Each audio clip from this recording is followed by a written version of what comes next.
জনসমাবেশ হয়েছে।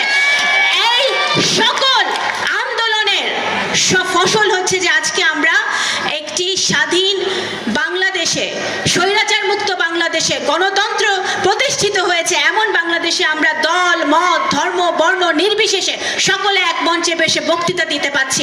এটাই আমাদের সার্থকতা।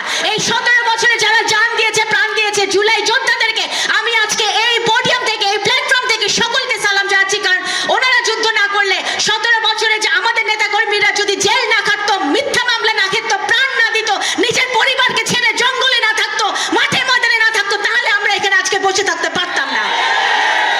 সুতরাং প্রত্যেকটা নেতা কর্মীকে আমি আজকে স্মরণ করি।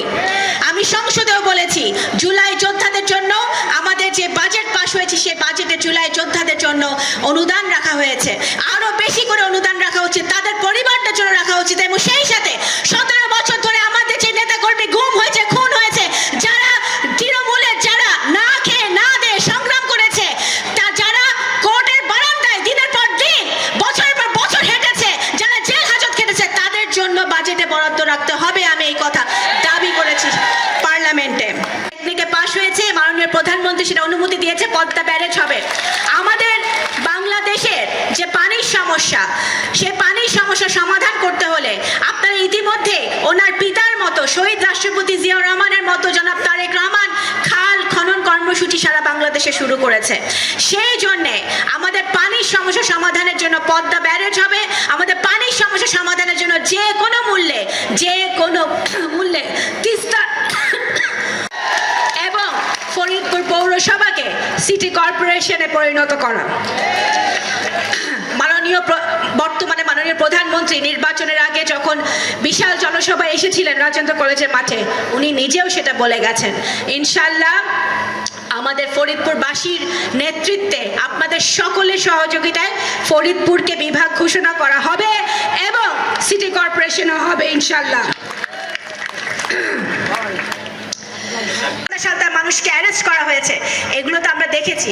সুতরাং আমি একজন রাজনৈতিক কর্মী হিসেবে আমি জানি যে 17 বছরে আমাদের নেতা কর্মীরা যে নির্যাতনের মধ্যে ছিল, যে আন্দোলন তারা করেছে, এখন সময় এসেছে আমরা সকলে ঐক্যবদ্ধভাবে মাননীয় প্রধানমন্ত্রী যে নির্দেশনা দিয়েছেন দেশ গড়ার কাজে আমাদের মনোনিবেশ করতে হবে।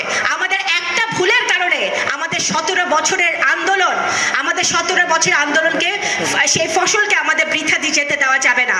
আমাদের যে কোনো মূল্যে দুর্নীতি থেকে দূরে থাকতে হবে, যে কোনো মূল্যে চাঁদাবাজি থেকে দূরে থাকতে হবে, যে কোনো মূল্যে আমাদের মাদক বিরোধী সমাজ গড়ে তুলতে হবে, মাদক মুক্ত সমাজ গড়ে তুলতে হবে। সেই জন্য মাদক মুক্ত, দুর্নীতি মুক্ত, সন্ত্রাস মুক্ত, চাঁদাবাজি মুক্ত সমাজ যদি আমরা গড়তে চাই, আমাদের প্রত্যেকটি বাড়ি থেকে, প্রত্যেকটি ঘর থেকে, প্রত্যেকটি গ্রাম থেকে, প্রত্যেকটি ওয়ার্ড ইউনিয়ন থেকে আমাদের সেই আন্দোলনকে সামাজিক আন্দোলন গড়ে তুলতে হবে। যারা সেই সমস্যার সমাধান হচ্ছে না, তারা পেঁয়াজ অনেকেই দেখা যাচ্ছে তারা ফেলে দিতে হচ্ছে।